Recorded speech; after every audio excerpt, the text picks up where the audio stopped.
I'd like to make you aware that this meeting is being live streamed onto the Council's YouTube pages, and the formal launch of the Council's live streaming of meetings will take place in October. Thank you.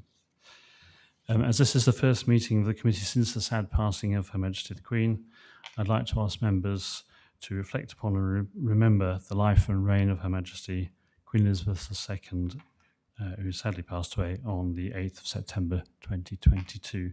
So would members please now stand for 1 minute silence? Thank you.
Thank you. Please be seated.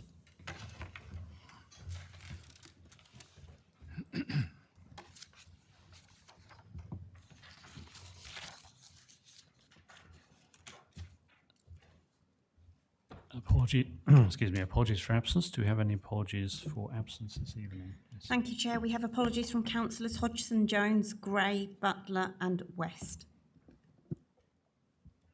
Thank you. Agenda item 1, minutes of the previous meeting.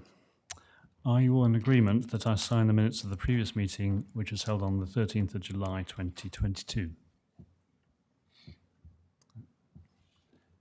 So show of hands, all in favour? Thank you.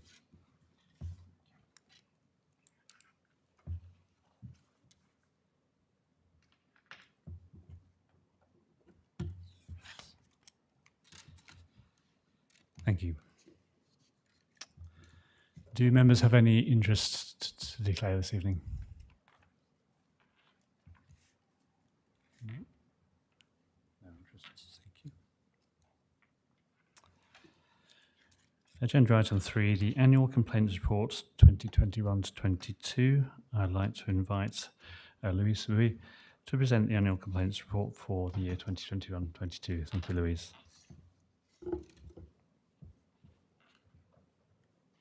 Thank you, Chair. The first thing I'd like to say is there are 2 errors in the report which I'd like to bring your attention to. The first one being in the executive summary, the second sentence starting 15 complaints were received by the LGO, 5 were investigated. I then go on to say of the 5 complaints investigated. And then again in section 3.2, it's the 3rd paragraph, I say 3 were not upheld. Actually, what I meant was 4 were not upheld. So apologies for those 2 errors.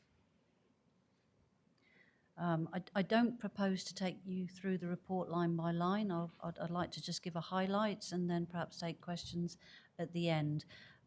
Because I think some members are new, I wondered if I could just give you a brief summary of what the Local Government and Social Care Ombudsman is.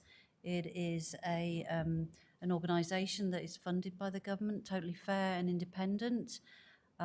It's free and it's something that we signpost our customers to.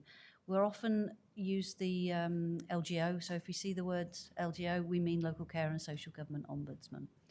And in effect, the LGO is perhaps the 3rd stage of the Council's complaints process. We have a 2-stage process, and at the end of stage 2, a customer can reach out to the LGO at that point, but not until. So the purpose of the report is to provide members with information on complaints that have been taken to the LGO. And we can see that there were 15 received by the LGO, from Huntingdonshire between 2021 and 2022. Of those 15, 5 were investigated, and of those 5, 4 were actually upheld, so 4 were not upheld. So good figures. Purpose of the report is also to give you data on the number of complaints that the council received during the same period. And also in the appendices, you can see that we've provided details on the themes of those complaints, the council complaints, but also the actions taken and the service improvements that may well have come out of those complaints. So taking you through the report, we can see that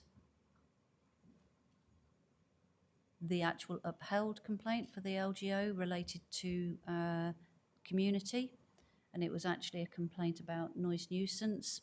Although there was no statutory noise nuisance found in that particular case, the LGO did find fault in terms of delays in how we handled that complaint and the correspondence. The fault was remedied through an apology that was already provided previous in that process. We didn't wait until the LGO got involved. The apology was already given. So the LGO was happy because that was a sufficient remedy. What I've put in there in section 3.2 is some of the learning points from that complaint, which was services to be minded of how we communicate with our customers, and that perhaps some of the tone that we use may well have a different impact on the customer to the one that we intend. The team also agreed to amend the letter template that goes out to customers where statutory noise nuisance is not found, giving customers more detail on why it was not the case. The other 4 that were not upheld related to Committiee, planning enforcement, test and trace, and COVID business grants. Moving on to section 4, we had 233 stage 1 complaints last year, which is an increase on the previous year of 109, but that 233 is in line with the previous years. What I've done in section 3.4 is to input some of the customer transactions. It provides a nice context against which we can measure complaints. So for development and growth, we can see just how many applications or enforcement cases they have, and so on. Just provides you with a context in terms of customer interactions compared to the number of complaints that we received by service area.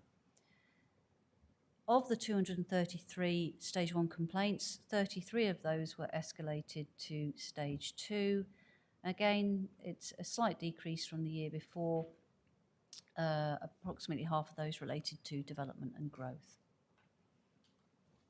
Our performance monitoring for stage 1 complaints, when we talk about that, that's the deadline. Our complaints completed on time, and that's within 20 working days. So we can see that 90% of our stage 1 complaints were resolved, were handled within 20 working days. We can see that 71% of stage 2 complaints were resolved. So there is an issue with stage 2 complaints being late. We have unreasonable complainants. We're managing them as best we can with the resources that we have. Section 4 is around impacts and risks, and I think that it's fair to say that we always have a risk that we're not capturing all complaints, and internally it's important for us to keep a high profile of complaints and support officers to ensure that we're managing complaints and encouraging customer feedback where we can. Interestingly, our number of non-HDC complaints that we receive continues to decline. And I'd like to say that's because we've made some changes to our website. We give more information about what HDC does and what HDC does not do. So they continue to reduce. Not because we're blocking them, but I think because we are explaining to our customers what we can and cannot do.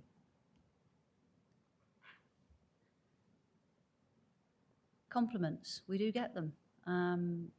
And I think it's important that it is included in a report like this. And interestingly, Councillor Ferguson just pointed out that we received more compliments than complaints last year. And I don't think that we are recording all the compliments that we receive, because I think it's counterintuitive. We don't actually think that we should record them, but we're trying very hard to make sure that services do record them where they can. There are 6 appendices. I'm not going to take you through those. They're just data on. They provide more information on some of the themes, some of the service improvements, but also more data on the LGO complaints, compliments, and some of our comparisons with neighbouring authorities. That concludes my commentary. Any questions? Thank you, Louise. Any questions for Louise on that report? Councillor Ferguson. I don't have a question. I just wanted to give you my observations on a report, which I think is a fantastic and very thorough piece of work, which if you're a data nerd like me, I really enjoyed reading it. So thank you. I think it's difficult to draw any real conclusions about things like numbers of complaints, which vary from year to year. But I think what this report is, and the role that Louise does, is every single one of those complaints is an opportunity for us to learn and to improve our customer service. So what I'm going to do is on a regular basis, I'm going to sit down with Louise and look at the in-year complaints as they come through, so we can look at how we can improve the service that we provide to customers. I'm reassured that only one complaint was upheld by the LGO. Ideally, that would be 0, but in this case, I think it wasn't a substantive complaint. It was more of a communication problem, which again, we'll learn from. But I think these are good results. But what's more important is that we can learn from in the future. And like Louise says, I'm reassured that we received more praise than complaints, even though the compliments were probably seriously underreported. So thank you for the hard work. Thank you, Councillor. Any other comments for this agenda item? Councillor Cadbury. Yeah, thank you. So I think I would just like to comment as well that it is very important, and I think about the online form. It's very interesting to know how much it is being used by the customers. Our complaints mainly come through that online form. There's a number of different routes that complaints come into the council. It can be through the customer service centre, by telephone, by email. It can be direct to the service, again by telephone, email, or face-to-face. Predominantly, we get our complaints through that online form.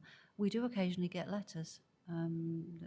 Maybe we've had a handful of letters in the last 12 months, but yeah, the online form is the major route in for complaints.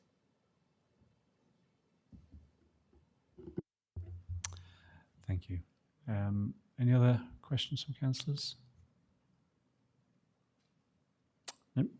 In that case, referring to the recommendation, you've had the opportunity to discuss this report today and make your comments as appropriate, so we will now move on to the next item. So agenda item 4, the annual governance statement, and I'd like to invite Karen Sutton to introduce the annual governance statement. Thank you, Karen. Thank you. Good evening, everyone. I'm bringing the annual governance statement to committee tonight. This covers the period April 2021 through to March 2022. The annual governance statement, or the AGS as I will abbreviate it to, is a document the council needs to produce and publish each year. It's designed to detail the governance processes the council has in place to manage its resources appropriately and effectively. We do this by identifying the control mechanisms that we use, demonstrating how they work, and detailing what evidence is sought to demonstrate they are working. So going back to those of you who are just at the training, we're going back to the question, show me the evidence. In addition, the report provides governance issues that we have encountered during the year, what actions we took to mitigate them, and risks that we perceive could arise in the coming year. This includes risks which are within the control of the which are not within the control of the council, but we need to monitor the outcomes of these and try and impact any impact that should arise. This is particularly pertinent at the moment when we consider the economic impact that's being had upon our community, how that is stretching the resources not just of residents but of support organisations which they are turning to, and how those support organisations are then turning to the council to help them.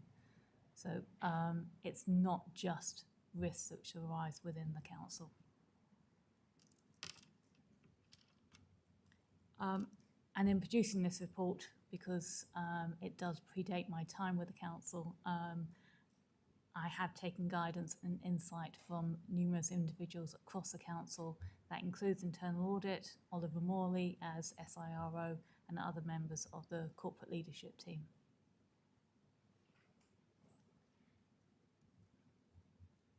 That finishes my report summary. Thank you, Karen.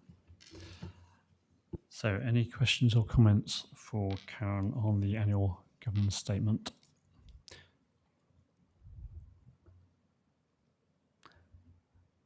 Okay. If there are none, sorry. Thank you. Hi, thanks, Chair. So just to draw a couple of points on what Karen Sutton has said there.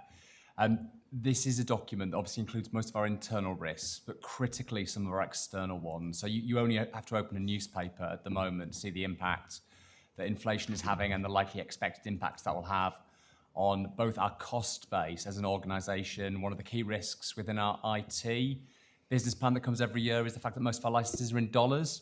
So the price of the performance of the pound at the moment is going to impact there. In other areas, I think we can expect inflation to increase demand of our residents, and indeed the cost that we're already experiencing in terms of the cost of energy and so on. So it's just a flag that some of these things are not within our direct control. We can obviously plan and look to appropriately respond.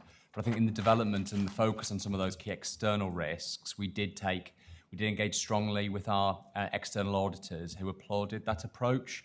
But I think at this time, with such fluctuating events nationally, I just did want to sort of dwell on that for a second, just make sure that you as a corporate governance committee were aware and comfortable with the arrangements there.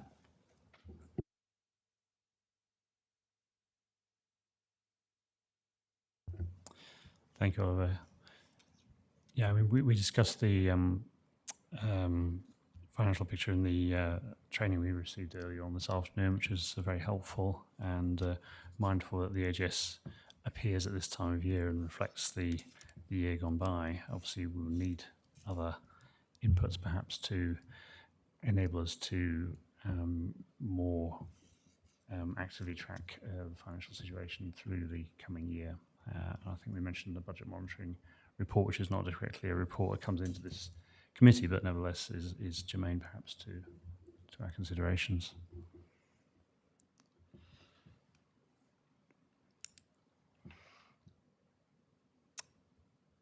Right, thank you. So if there's no other questions or comments, referring to the recommendation, requesting the approval of the annual governance statement for the year 21 to 22. Members, would you show your approval, otherwise by a show of hands? So all those in favour and agreement of approving the recommendation, please. Thank you. Okay, so that's unanimous. Yeah, thank you. So the recommendation then is approved. Thank you.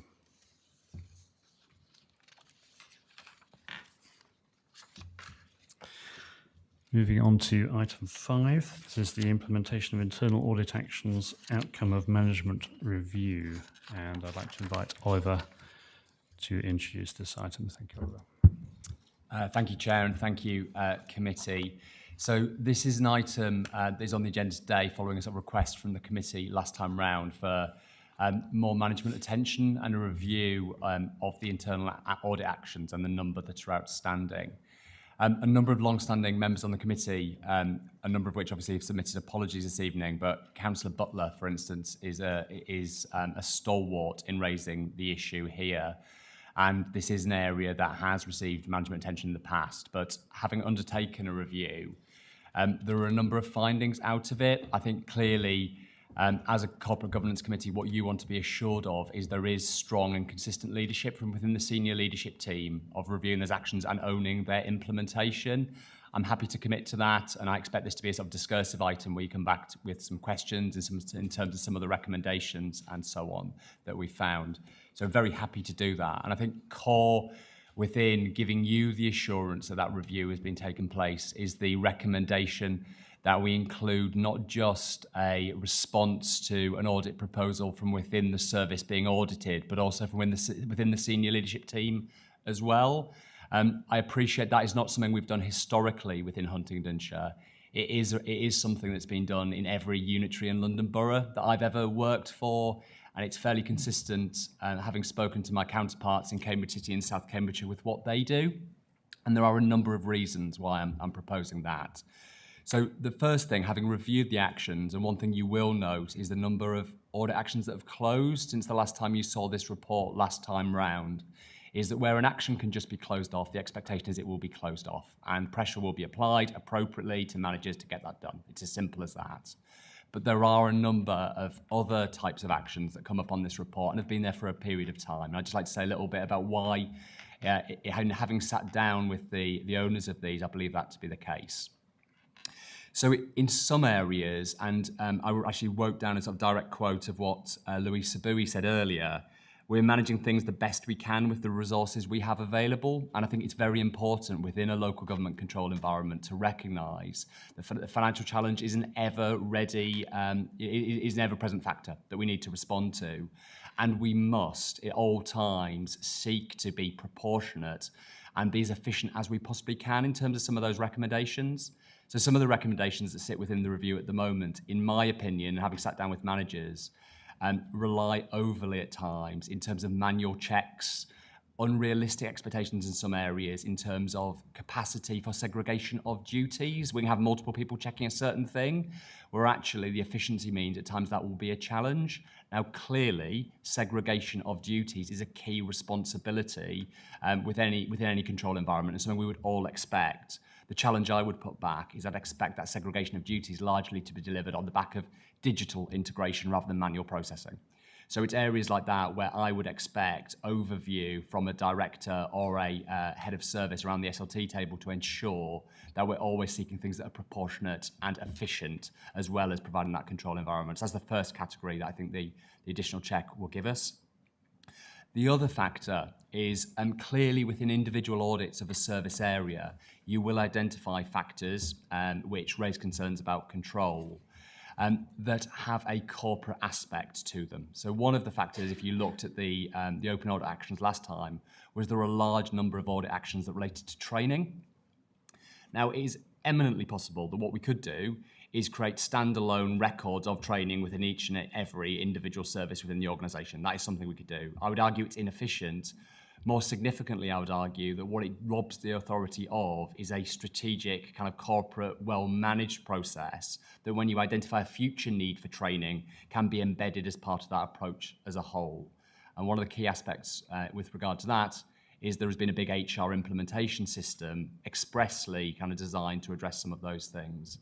So the point I'm making here is where there is an action that is nested within a service that we recognise, it's important, but where there is greater efficiency or potentially greater mitigation of risk by delivering that in a corporate manner, it might be a case of lifting that action out of, for instance, IT and transferring the ownership of that to HR, who own the corporate responsibility for training, and to give you that clear view that the action sits where it is best able to be discharged rather than within an individual service that perhaps aren't leading that sort of strategic function as a whole. So that's the second category. And the third point, and there are actions on the open audit list that predate my time at the council. There are some actions there which bluntly have a complex and long-rooted history that is, you know, if they could have been closed out easily, they would have been.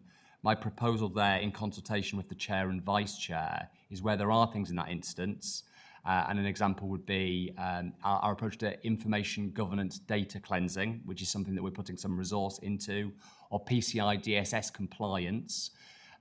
Actually, what we bring back is a policy proposal around how we mitigate that risk and take appropriate proportionate steps to manage our exposure without potentially spending thousands and thousands and thousands of pounds chasing something that perhaps won't exactly give you the control environment that we require.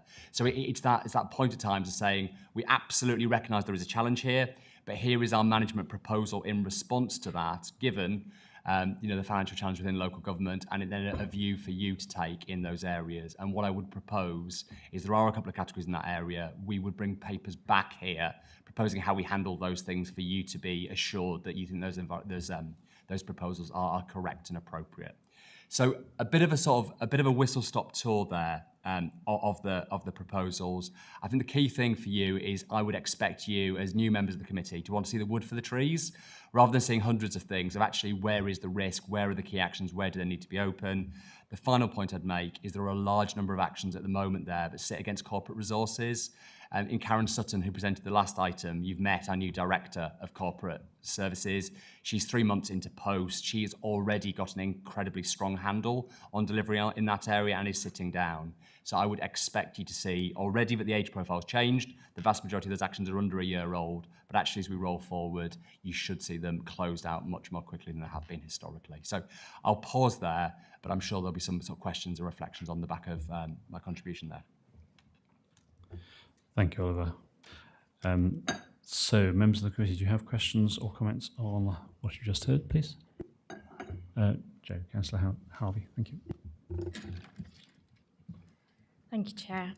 Whilst I welcome the proposal for changing how we look at these audit points going forwards, with the inclusion of management responses and a review by the senior leadership team to decide if it's acceptable to hold the risk with the mitigation measures, I was under the impression that the review you were going to do was going to actually look at the audit points line by line and see if they were still relevant or not, and that doesn't seem to have necessarily been done at this stage.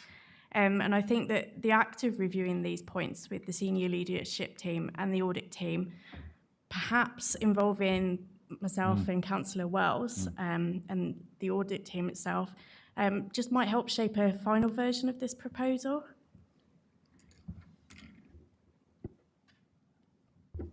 Thank you, Councillor. So a line-by-line review has taken place, and that is the detail that is provided in the appendices of the kind of statements in response to all of those. So that's what got to the conclusions and the findings in those areas, and actually has been a key contributor to some of those actions being closed out. So that I think is the first point.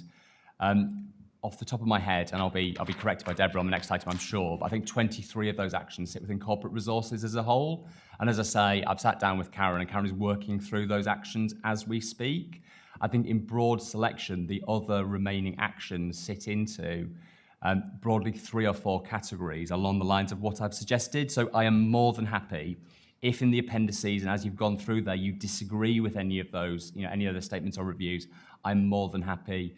Deborah saw that kind of review statement as we went through those actions. So this is, I always see risk and a control environment as a dynamic aspect. This is never something that is done. This is something you are routinely doing day in, day out, making sure it's appropriate. So this is not something we will put to bed. Rather, it's something that I think we will continue to do on an ongoing basis. And I think as we bring some of those proposals forward in areas like PCI, DSS, I'm sure there'll be some debate and engagement on those on an ongoing basis too. So hopefully that provides some assurance of this is not just to put it to bed, but part of an ongoing process.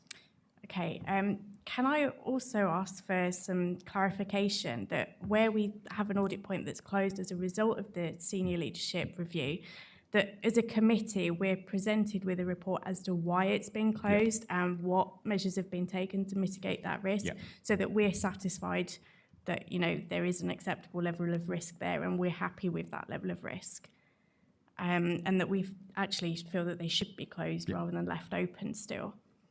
And can I suggest to the committee, please, that rather than accept the changes tonight, we revisit this at the next meeting with a clearer proposal as to what stage in the audit process the senior leadership team reviews these audit points, and the inclusion of the committee and the audit team on agreeing the closure of these points, please? Because I think we need to strike a good balance between what we think is an acceptable level of risk and what the senior leadership team perhaps accepts as a level of risk. can I come back as an officer on that? Of course. Yeah. So at the moment, I am not proposing as an officer that any of these So the independence of audit is a key point here. So and I'm not seeking to ride over that. Rather, it is reflections on the thematic issues and challenges within the implementation of some of those audit actions. So on the basis of the review itself, I am not proposing that any action is closed out. Rather, what I'm proposing is there are some categories where you can expect, should you accept these proposals, that I will be bringing you back papers explaining how we close out some of these actions. So for instance, there are 3 actions in relation to PCI DSS.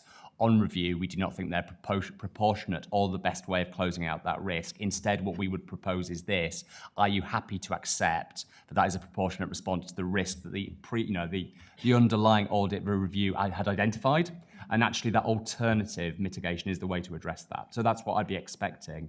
I am not here tonight closing anything down. I think your second point was about which point in the process the management response takes place. My expectation would be that you see the management response at the same time that you see the audit report. So you can weigh the recommendations made against the kind of broader context that management team bring and take a view on the back of that. Because without that, I think the risk is you might struggle to contextualize some of that risk. And one of the things I was just flicking through, at the start of the meeting, was we had the National Audit Office come in and do a piece of work and present to, Tom, you might remember, come and present to our members a couple of years ago. And they identified a 47.3% reduction in funding to local government. And it's some of those contextual points that at times I think it's helpful for you to understand when we're looking at the sort of changing control environment over time. Thank you. I think we just wanted more clarification on the processes of how we're going to do this going forwards. Of course. So, of thank course. you. Thank you, Oliver, and thank you. Other comments and questions? So, Councillor Howell first. Thank you.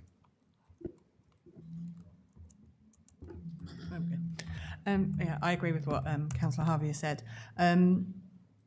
There was a reporting structure in the training we had earlier that had an assurance level in it as well. Okay. So as well as like the red, amber, green, it had a different assurance level.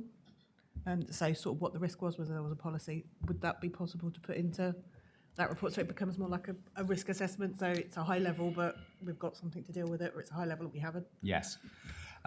So I'd be happy to commit to looking at it. So I think that would be really helpful, is the point I'd make. I think it's really helpful. And with Councillor Hassel at the back, what we are looking at more is a much more dynamic risk assurance framework that takes a range of things into account. So Karen's predecessor moved away. I've stepped in and invested much more time in risk and controls. On the back of that, we now have a sort of published policy library. We have compliance newsletters going out. The second will go out this week. We are very much looking to do exactly what you describe, which is build assurance in through a range of processes, not just using, and clearly our audit team aren't this, but the audit police to spot kind of poor behaviour. Rather, it's a strong environment where we have multiple points of assurance. One of the points in the training earlier, which I couldn't agree with more, is seeking to use audit in pre-project activity, so in the scoping and definition phase. And one of the areas where Deborah's been involved this year is in working with John Taylor, our Chief Operating Officer, to make sure our arrangements in performance management, for instance, are strong and robust and include the kind of checks. Because for me, audit should, there should be nothing in audit that's a surprise. What you should have seen is the issues in terms of compliance with policy, compliance with performance, financial due diligence, HR planning and response, and all that flowing into service planning. So I absolutely agree with where you're going to, but I would just want to have a look before I commit to absolutely including it, if that's all right, Councillor No, that's Howell. fine. It was one of the slides. So Yes. it will, But I think it makes You're going to sense. send the slides around anyway, Yes. so you'll be able to see that. The other thing was, the report was really, really hard to read. Okay, I understand that. Yeah, I think that's entirely fair. Yeah. So what I'm happy to do, if it would help, is I could circulate it around on an Excel sheet, which might just be easier to read. And it's It was trying Word to find has out many. what, Yeah. because like that one, what applies to which column does it apply to? Word has many strengths, but displaying tables of information isn't one of them. Yes, I'm well aware. I'll happily take an action to circulate it in Excel so you can read it and come back with comments. Brilliant, thank you. Thank you both. So we've got a number of other questions, I think. Can I take Deborah first, please, because I think you may want to respond to... Thank you, Chair. what Yeah, was- I was just going to respond to, sorry, I don't know your name, Councillor. Sally. I was just going to respond to your first question, and I think what you were alluding to was in the training they mentioned about having the red, amber, green, and also having the opinion, which comes from the report itself. So once an audit's finished, it will be given an audit opinion overall. And I think the point he was making was if it's a limited or a very little opinion, that those ones are the actions that you want to maybe focus on or concentrate here. So I think probably what you were trying to suggest was that maybe we should include the audit opinion within that table, and I think that's a very fair point. Yeah. So I can see that if I can add that column in, so you've got the category of the risk and also the opinion from the report it comes from. If that would help, I can do that. Thank you. Thank you, Deborah. Oliver, respond. Sorry, can I just respond? So I'm really happy with that. I think one of the things we need to balance out, though, is there could be areas at times where the overall, there is a low assurance audit report. For instance, you would want to know that, but the action that's left open may not be substantial in relation to that overall assessment. And I think that's something we just need to keep an eye on too, which is there'll be some actions within a limited audit opinion which are absolutely fundamental.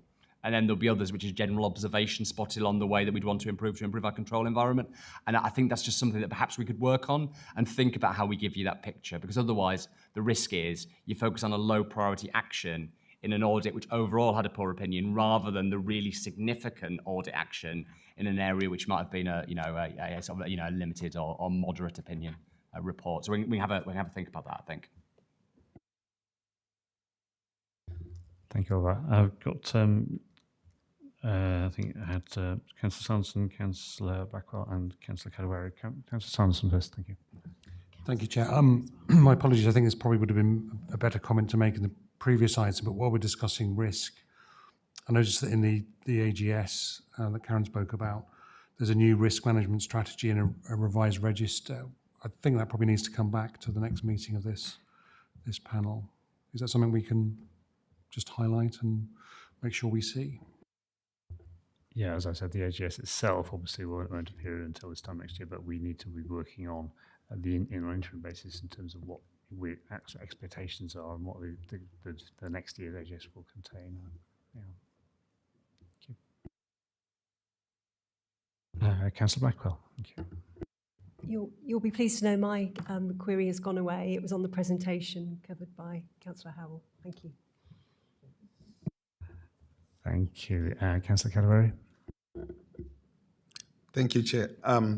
I think when we were on the training, some of you had me asking about how the reports are written by the officers, and my question was, how do we know that the officers have done their job from the beginning?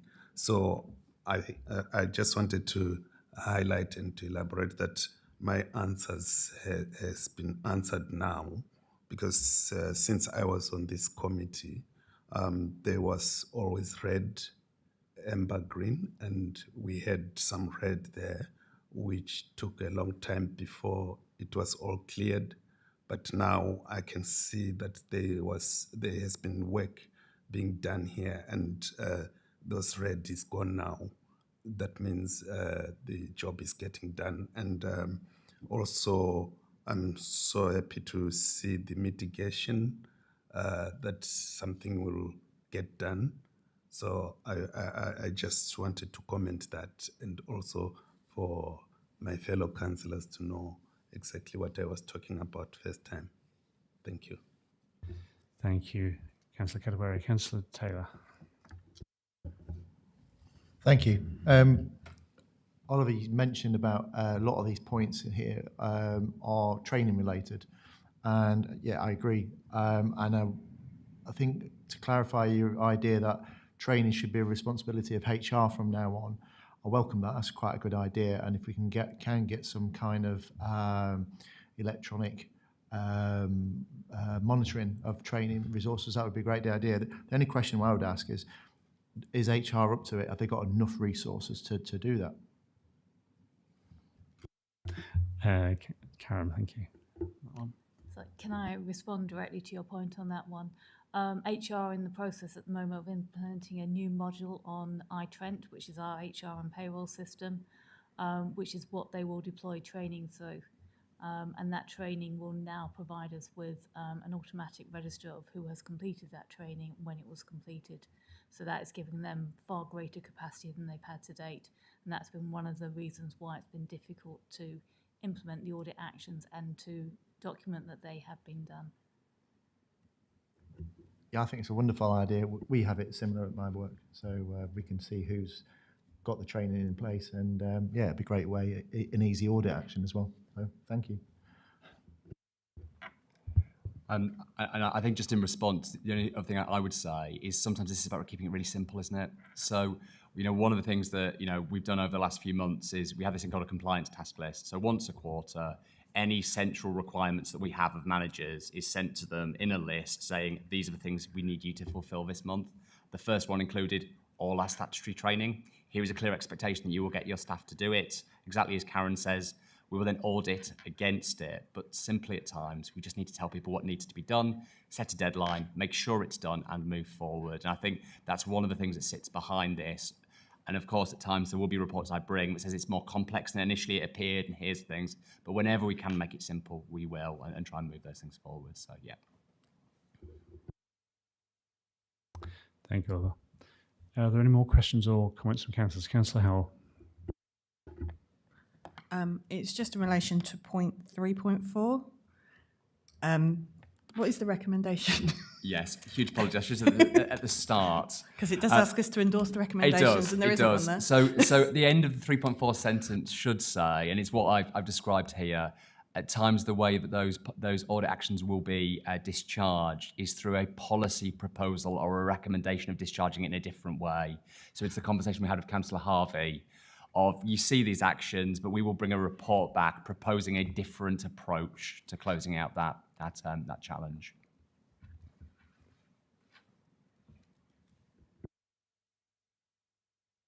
Thank you, Councillor. Any further comments, questions?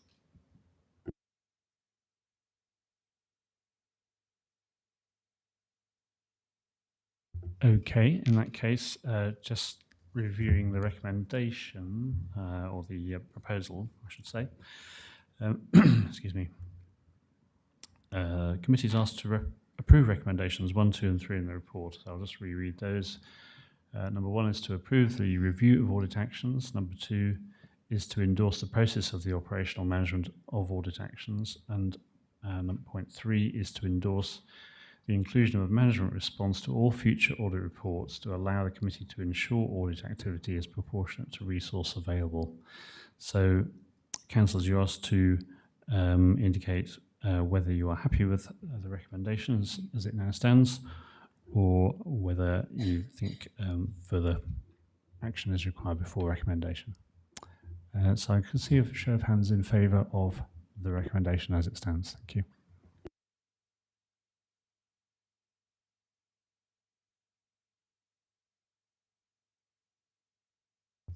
So your show of hands for those who are supporting the recommendation as it stands. Yeah. Okay, so all those in favour, please. Okay, I think I have Councillor Calvary and Councillor Clark. Thank you. And all those who are not in favour of progressing straight away to the recommendations, please.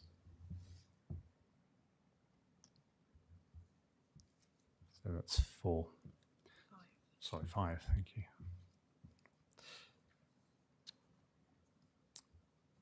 Okay, so that means that the lights have gone out. No? That means that we would seek further clarification. I think is probably the simplest way of putting it before moving to accept. I think the appetite for the recommendation in principle is there. It's just that I think further clarification of exactly what and in what stage of the process the new activities will take place. Sorry, can I just get clarity on what is happening at this stage, please? So as I understand, the recommendations in the reports 1, 2 and 3, they haven't been approved by the committee. Is that correct?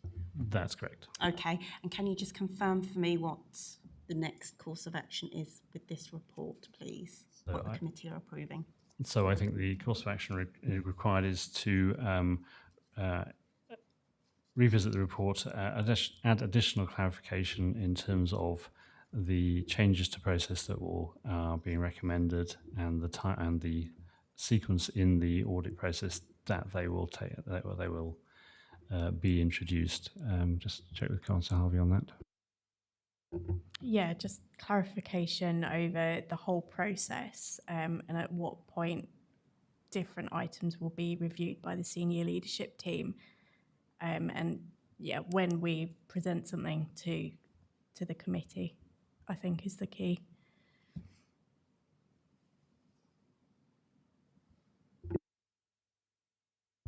Is that okay?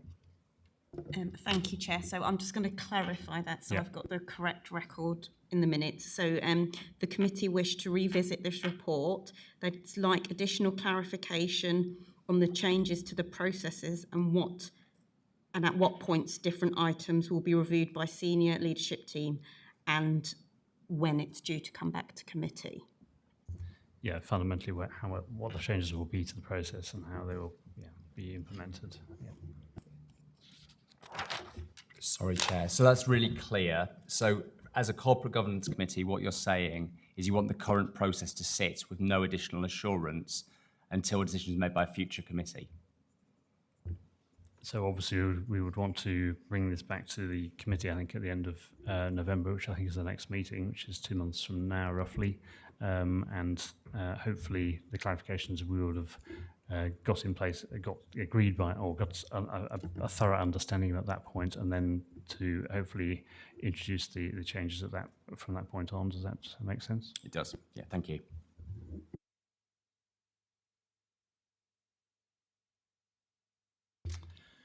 Okay, thank you, committee.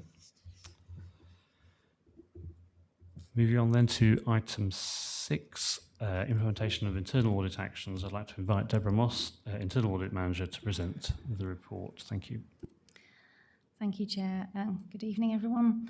So this is, again, a regular report that some of you will be quite familiar with. It details the performance of the Council in implementing the audit actions over the last 12 months. You can see from the executive summary, if I just go through the data there, 31% of actions have been completed on time, and that increases to 57% of actions if you include those that have been implemented late after the due date, and 43% have not been implemented. I would remind you that the target that the Council has set itself is for 100% of agreed audit actions to be done by their due date. I would also remind that all actions are decided and agreed together with the audit service and the auditee service. Is not a matter of audit making recommendations and them being enforced on the service. Target dates for implementation are similarly not given, not instructed by audit. They are agreed with the service, and normally it's the service that actually propose the date by when they're going to implement them. So that's actually the doer of the action that proposes the date, and we just really oversee that. So it's still quite logical to sit with 100% target. We introduced, I think probably 2 reports ago, I introduced that we would provide committee with an update report. So each of the owners of an action have directly provided you with an update in their own words as to what they've done so far. And I hope that sort of allows committee to give a better informed view of whether they accept the progress that's being made or not. I know a few people have informally told me that they found that very useful. A few findings that I can give that are probably outside of this report rather than to sort of go through the whole report for you. I think if I just highlight a few things. So there were 44 actions have been closed in the last year. Only 17 of those were before the target date, which again is set by the owner. There may be a possibility that we could say they're setting quite unrealistic dates. We do emphasise that with them when we decide the dates, that they will be held to account for them. It might be that they're just anticipating that they'll get things done quicker than they are, or it might be a matter of they're not planning ahead and implementing them soon enough. Time will tell on that, really. Something else you should be quite keen to know, I know committee were quite focused on these cyber actions before, quite rightly so, and a lot of them were red. Those have, I think you pointed out, Councillor, that they've been cleared off, so that's quite reassuring from your point of view that you now don't have those outstanding. I would caveat that by saying that this is closure from the service that they have completed them. This is not the internal audit saying that they have followed them up, that they have been implemented. So this is just them saying they've closed them, that they have implemented, they're happy with them. There is a little bit of a movement towards seeing more recently overdue actions rather than ones that are older, which I think we could probably say is a sign that it's again moving in the right direction. And to that end, I propose that I'm going to allow a month's grace on action, on the date of actions, so you won't be receiving those until such time as they're a month overdue. The exception to that would be the red priority ones, which, given the nature of them, we need to flag that as soon as possible if they become overdue. All of the outstanding actions are amber priority. There's no red ones on there. So again, you should take a little bit of assurance from that. And I would re-emphasise again that we provide senior leadership team with a list of all the overdue actions every month, and they are responsible for then monitoring them through to their services and making sure that progressive action is taken. So hopefully from all those points, and then continuing to report back to you each quarter or each meeting, hopefully you will see that it's demonstrating progress in the right way. But it's up to you to decide whether progressive action is enough there. So have you got any questions? Thank you, Deborah. Any questions or comments? Councillor Taylor. So thank you. I don't know if this is sort of, I'll make a note of this. On page 16, there is a note to,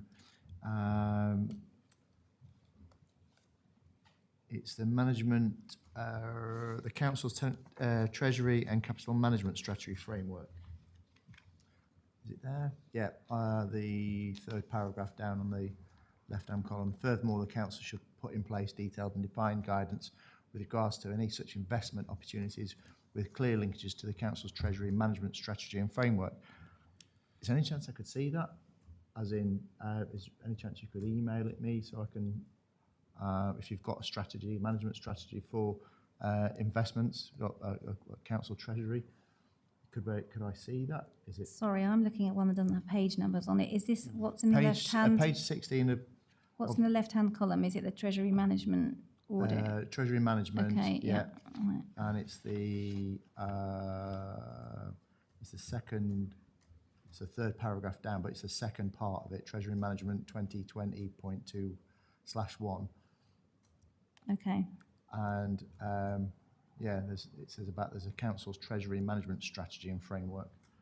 Could I see that? Is there any chance I could get eyes on it? Karen's the owner of that, but I don't see why not. I don't know if it's a publicly available document, but I don't see why you wouldn't be able to see that. Yeah, is that okay? Email me the link or email it to me on my council email address. That'd be awesome. I'll send that out to you tomorrow. Thank you.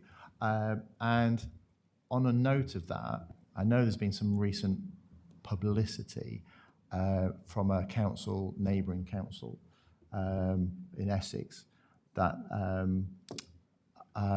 money was lent from other councils, and I just want to know, is there any other things that we might be involved in that we don't know about yet that might give us bad publicity or bad investments? Is there anything in the background that we don't know about yet? Is this the right place to ask? I don't know that it's a question that relates to this area. It's to do with the treasury, the council's treasury management strategy. You see, so I don't know if their strategy is, are we lending money to other councils, etc. If so, you know, can we? Is there anything out there that might bite us on the bum, so to speak? Oliver would like to come in here. Yeah, thank you. I'm in. It's an entirely reasonable question. And I think in terms of the training earlier, it goes a little bit to that point about forward planning and the areas you might like to sort of focus on and spend some time on.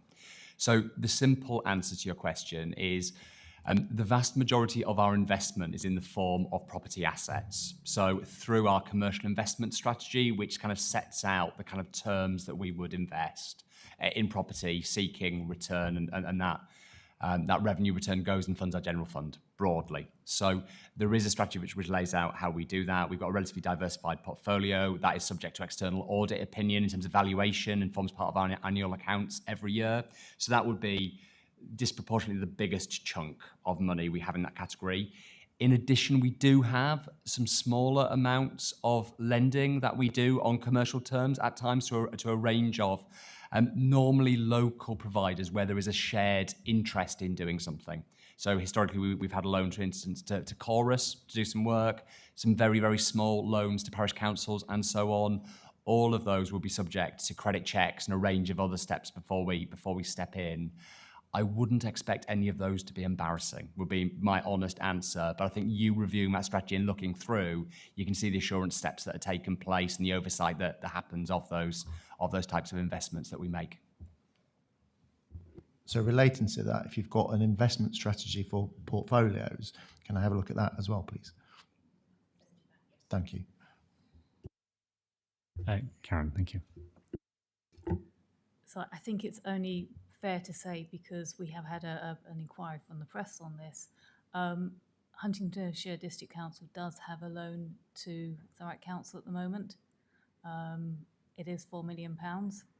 It's a short-term loan, and it's a continuation rollover of loans that we've had over the past couple of years, which have been repaid without any risk.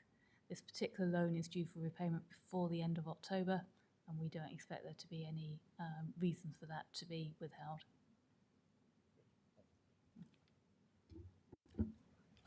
And sorry, Chair, Karen, it would be fair to say that kind of council-to-council lending is pretty common, isn't it? As a way of making use of unneeded capital in the short term.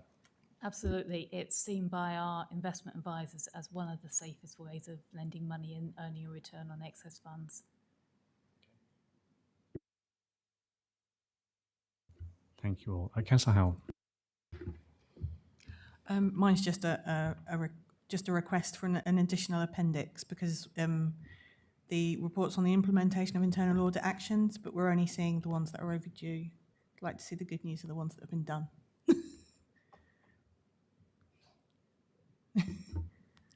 Okay, yeah, I can. It would be nice to see all the closed ones. All the closed ones, just to see the ones that have been hit, rather than just getting the bad news. Personal opinion, but yeah, for the full picture. Yeah. So what would you like to see included within that? So the detail of the detail of each closed one. So if you've got them all on the spreadsheet and they've gone like this is closed, and you've just taken that can be provided. The outstanding ones off that spreadsheet, just the rest of the. Okay, I can bring that in November. Yeah, it's just fine. To kind of give the full picture and the good news side of it, rather than just the bad news. Yep. Sorry, Karen, did you want to come in there? Yeah, okay. Oliver. I think that is one of the key points that sits behind one of the proposals in the paper that I brought forward too. So one of the things that Deborah said, and it's absolutely true, is SLT, so it's all overdue actions. But by the nature, we see them at the point they're overdue, rather than having seen the report. So by that point, you're seeing them. The stable door is already open, and I think that is one of those factors of making sure that the point of design. And I completely accept that service managers should not be signing off poor audit actions. Unfortunately, at times, they're over-optimistic, don't understand, don't have visibility of what's happening elsewhere. So I think this is something that can form part of that broader conversation moving forward. Thank you. Any other comments, questions on this item? Councillor Blackwell. Thank you, Chair. I'm looking at page 14 of your report, thank you, and there are a few references over various pages to Sharon and Karen. With respect, I have no idea who Sharon and Karen are, so could I request job titles and full names if you need to, if you're able to release those? Yeah, I would. To my defence, I didn't write this. This is actually a direct pull of the updates that they've made, so I haven't tampered with them at all. I will actually make a comment to them to ask them to write a more professional response to committee. They are aware that it was going to committee, but I think sometimes people perhaps forget the audience. Yes, I appreciate that. Thank you. Also, but to be fair, Sharon is the finance manager and Karen is the director, just to clarify instantly for you. No, that's appreciated now, but obviously reading at home, absolutely clueless. So thank you for that. Also to mention the July meeting, there's no update, not even a line from the July meeting that took place with Sharon and Karen. Purchase order compliance. So the meeting was booked, but we're no further forward. I think all you can read into that is that they may not have had the meeting. I can only tell you the update they have provided. That's all. Karen may know more because she's one of them. Karen, thank you.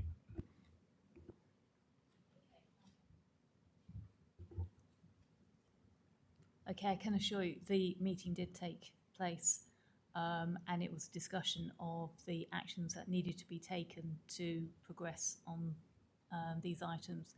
A lot of work has already happened on those things, and some of these actions, I believe, have either just about been closed out or are about to be closed out. What is missing is they haven't gone back into the system and updated the actions on there. Okay, thank you. But bearing in mind, we only meet quarterly. So we'd appreciate, obviously. So I already have a meeting scheduled for, I believe it's next week, to go through these actions again and to ensure that progress continues on closing out these actions, but also they remember to go back into the system and update what they have done. Okay, thank you. Would be appreciated. And finally, just a general comment on purchase order. Huge corporates manage an effective purchase order system. You're a medium council. Just my view is that it needs to be improved. You know, for the size of council, there's there are various columns of that. Thank you. I know you're very new, Karen. Sorry. Okay, so I come from a background where I have worked in big companies. We have had purchase orders in place. We have a policy of no purchase order, no payment. And that is what I would love to progress. It's not going to happen overnight because the people who we need to influence are the people, it's not the people in finance, it's the people out in the operations and the services. And it's educating them, showing them the reason why they need to move to using purchase orders, how they can use purchase orders without creating a huge amount of overhead and creating work for them so they are seeing the benefits of it. And getting that embedded as, this is the way we do things within the organisation. Sure. It's not going to happen quickly, but it can be done, and I have done it in the past. Oh, I'm sure you have, yes. Yeah. Okay, thank you. If I can just add to that as well, Audit have been looking at some transactions through purchasing cards as well. which will back up the need to use the ordering system properly, because it's looking at the whole system now where people are trying to circumnavigate the whole process by using the card instead. So it will tidy everything up, and there will be sort of tighter rules and more rejections, because that's the way they need to do it. So that's the way we're encouraging them now. Thank you. Any further questions, comments on this agenda item? No? Okay, we'll move on then.